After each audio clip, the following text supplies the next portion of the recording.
Ekonomi sulit, tapi pengen nongkrong di tempat estetik. Boleh, boleh. Yuk ikut aku ke Mahaloka, Kulon Progo. Di sini harganya nggak pakai mahal. Yuk, gas!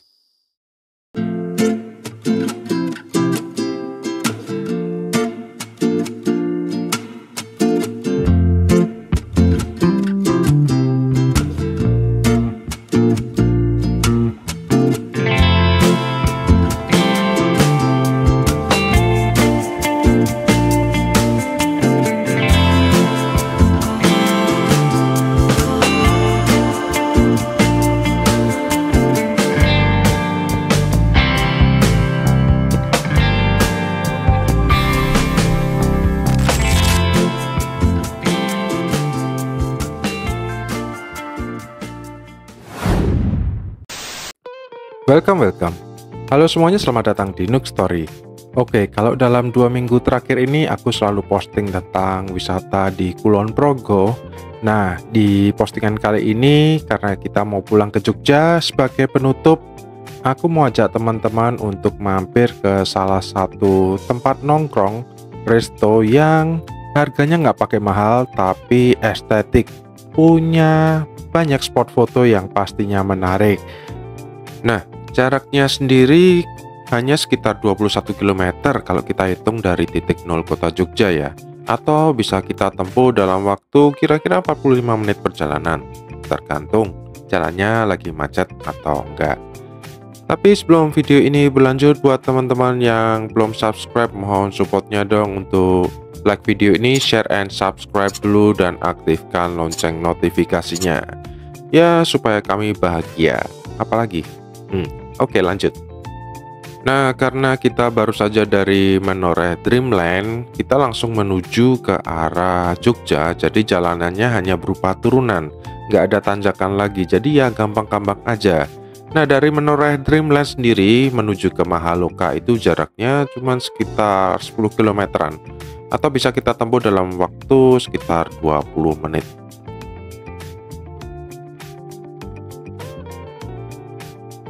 Nah, akhirnya kita tiba juga di persimpangan ini dan kita belok kiri kalau dari Menoreh, tapi kalau dari Jogja kita belok kanan. Tepatnya kita belok ke utara.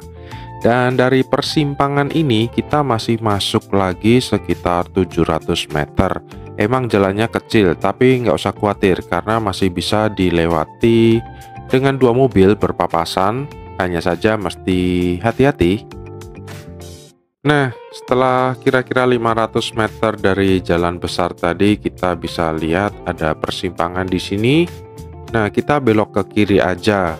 Nah, dari belokan itu kita bisa langsung lihat pemandangan Bukit Menoreh yang cakep, dan restonya nggak jauh dari belokan itu. Kita langsung belok ke kiri aja. Dan ini adalah tempat parkir dari Resto Mahaloka. Yaudah, kita langsung cari parkir aja dan menuju ke kasir. Dan kira-kira berapa biayanya? Untuk paket masuk itu per orang 15.000, nanti juga ditukar mineral sama snack. Kalau makan di luar dari paket itu 2 orang jadi 30.000. Dan seperti yang teman-teman dengar barusan, bahwa setiap orang dikenakan charge 15.000 yang bisa ditukarkan dengan snack, dan ternyata di sini bisa sewakan skuter juga. Oke, nanti kita akan coba skuternya selesai dari Mahaloka ya, karena pengen aja foto-foto di sini, keren. Dan ini adalah beberapa menu yang bisa teman-teman order di luar dari penukaran tiket tadi ya. Ini teman-teman bisa order di sini, dan ini adalah beberapa menu yang menarik juga dan murah. Itulah sebabnya kenapa aku rekomendasi ke tempat ini ya, karena memang nggak perlu mahal untuk ke tempat ini. Ya, seperti yang teman-teman lihat di menu ini, harganya kan memang terjangkau lah. Dan kita bisa dapat pemandangan yang estetik, buat foto-foto itu bagus karena emang padinya kan keren gitu. Oh ya, dan kira-kira berapa harga sewa skuternya? Oh, muter aja dari sini Iya. ke situ ya, Riti. 25 setengah jam. 1 jam 40. 1 jam 40. Tak masuk. Iya. Kasih. Iya. Oke, seperti yang teman-teman dengar barusan, bahwa untuk sewa skuternya per setengah jam itu 25.000, dan untuk 1 jamnya hanya selisih sedikit, hanya di 40.000. Dan kita masuk lalu menukarkan voucher yang kita beli di kasir tadi dengan snack dan air mineral. Dan waktu kami datang, snacknya hanya tersisa 4 item, 4 jenis, jadi kita coba ke 4 jenis tersebut. Dan menurut teman-teman, seat manakah, tempat duduk manakah yang bakal menjadi favorit teman-teman? Kalau aku, karena pas aku datang OTW hujan tuh udah mulai mendung-mendung kan, jadi aku pilih yang ada di gubuk aja nih, buat antisipasi kalau emang bakalan hujan beneran ya. Jadi aku pilih aja yang ada di dalam gubuk. Dan waktu aku memasuki area pergubukan ini, ternyata ada beberapa gubuk, satu gubuk utama yang besar dan beberapa gubuk-gubuk yang lebih kecil. Dan ini adalah pemandangan dari atas Mahaloka. Keren juga kan? Memang bener ini resto ada di tengah-tengah sawah. Jadi kadang hijau, kadang kalau udah mendekati masa panennya menjadi kekuningan.